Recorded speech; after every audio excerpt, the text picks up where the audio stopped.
आपण पाहत आहात EDTV, बातमी अशी जिच्यावर तुम्ही ठेवणार विश्वास।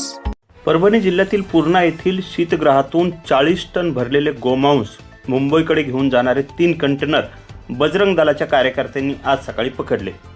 मांसाने भरलेले प्रत्येकी 40 टनाचे 3 कंटेनर आहेत आणि यामध्ये गोमांस असल्याची शक्यता या कार्यकर्त्यांनी वर्तवली आहे।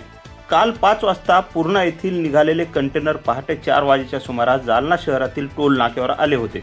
त्यावेळी या कार्यकर्त्यांनी गोमांसाची शक्यता वर्तवून चंदनजिरा पोलीस ठाण्यात हे कंटेनर लावले आहेत।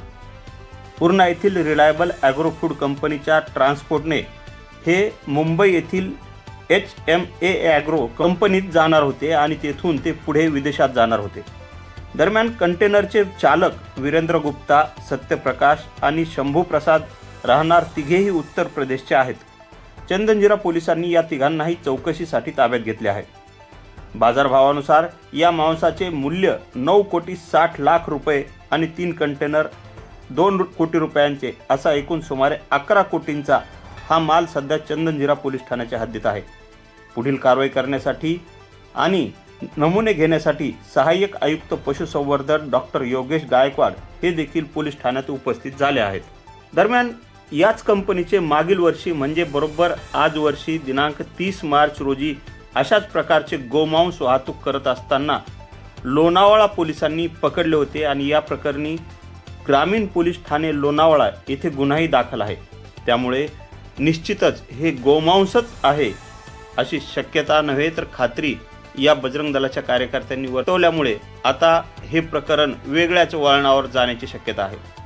रात्री 12 वाजेपासून ठराविक ठिकाणी थांबलेलो होतो।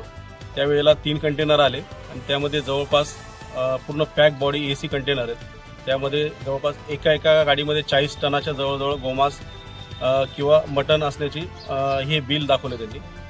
तर त्याची जी आपण बाजारामध्ये मार्केट व्हॅल्यू जी म्हणतो बोनलेस तर 800 रुपये किलोप्रमाणे जवळपास 9,60,00,000 रुपये आणि गाडी असे एकूण 11 कोटी रुपयाचा मुद्देमाल हा आपल्याला पहाटे 3-3:30च्या दरम्यान मिळून आलेला आहे। जय श्रीराम।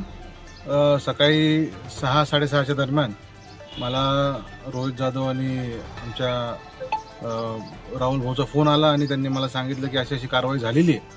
मी सकाळी 7ला चंदनजिरा पोलीस स्टेशनला आलो आणि उपस्थित PI, PSI आणि आता सध्या SP साहेबांना बोललो।